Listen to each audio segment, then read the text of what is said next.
జై శ్రీమన్నారాయణ. సుదర్శనవాణి పరిపూర్ణ వాస్తుకి స్వాగతం.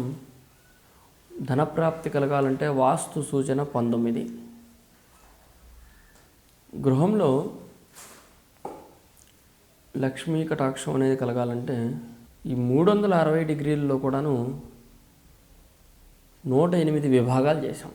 108 విభాగాలకి 108 రకాలైనటువంటి సూచనలు కనుక మనం పాటించినట్లయితే ధనప్రాప్తి కలుగుతుంది.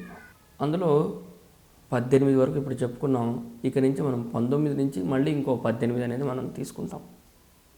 ఇప్పటి వీడియోలో మనం చెప్పేది ఏమిటంటే, ప్రతి గృహంలో కూడాను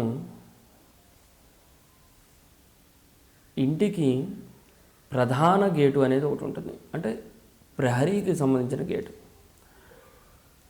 ఆ ప్రధాన గేటు దగ్గర చాలామంది ఇళ్లలో నేను చూస్తూ ఉన్నాను. ఇటీవల మేము క్యాంప్స్కి కూడా వెళ్తుంటాం. ప్రతి విలేజ్కి, ప్రతి సిటీకి, ఏపీ, తెలంగాణ, కర్ణాటక, కేరళ, ఆంధ్ర, భువనేశ్వర్, అదేవిధంగా కర్ణాటక, తమిళనాడు, మెడ్రాస్ కూడా కొన్ని చోట్ల పరిశీలన చేస్తే ఆ యొక్క ప్రధానమైనటువంటి ప్రహరీ గేటు దగ్గర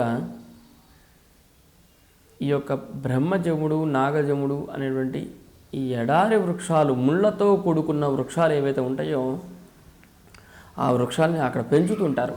అంటే షోకేసు చెట్లులాగా అటొక వృక్షం ఇటొక వృక్షం ఇట్లాగా చాటల్లాగా కలబందలు కానీ, బ్రహ్మజముడు, నామజముడు ముళ్ళ చెట్లు ఉంటుంటాయి. ఇట్లాగా రౌండ్గా ఉంటుంది, ఇట్లా ముళ్ళు ఉంటాయి. ఇట్లా తాటి మట్టల్లే ఉంటుంది, దానికి అటు ఇటు ముళ్ళు ఉంటాయి. అటువంటి వృక్షాలను గృహానికి ప్రహరీ గేటు దగ్గర ఉన్నట్లయితే మీ ఇంట్లో లక్ష్మీదేవి ఉండదు. ఏం చేయాలి ఉండాలంటే? తక్షణం ఆ 2 వృక్షాలని తీసేసి బయట ఎక్కడన్నా చెరువులో వేసి రావాలి. మొట్టమొదటిగా చేయాల్సిన పని ఏమంటే, అవి వేస్తే వస్తాయా? వాటితో పాటుగా మిగతా 107 సూత్రాలు కూడా మనం అమలు పరచాలి. 107 సూత్రాలు కూడా మనం అమలు పరచాలి. అమలు పరిస్తేనే మనకు బలం అనేది ఉంటుంది. అంటే గృహ సముదాయంలో కూడాను గృహానికి సంబంధించిన ప్రహరీ గేటుల వద్ద ఎడారి వృక్షాలు, ముళ్ళతో కూడుకున్న వృక్షాలు ఉన్నట్లయితే తప్పకుండా ఆ గృహంలో లక్ష్మీ కటాక్షం ఉండదు. ఏ వృక్షాలు ఎక్కడ ఉండాలో అక్కడే ఉండాలి. అడవిలో ఉండే వృక్షాలు అడవిలో ఉండాలి. అడవిలో ఉన్నాయి కదా అని చెప్పి మర్రి వృక్షం తెచ్చి ఇంట్లో నాటుకుంటామా? ప్రమాదం కదా. దాని ఓడలు ఎక్కడి నుంచి వెళ్ళి ఎక్కడ పడతాయో తెలియదు, అక్కడ మళ్ళీ మొలకొస్తుంది. గృహ సముదాయంలో ఉండవలసిన వృక్షాలు మాత్రమే ఉండాలి. వాటి గురించి కూడా వివరిస్తాం మేము. ఈ యొక్క నాగజముడు, బ్రహ్మజముడు జాతికి సంబంధించిన ముళ్ళతో కూడుకున్న వృక్షాలు ప్రహరీల వద్ద ఉంటే తొలగించండి. అక్కడ చక్కగా పూలు పూసే వృక్షం పెట్టండి. ఏ మందారము, గన్నేరు ఇట్లాంటివి పెట్టండి.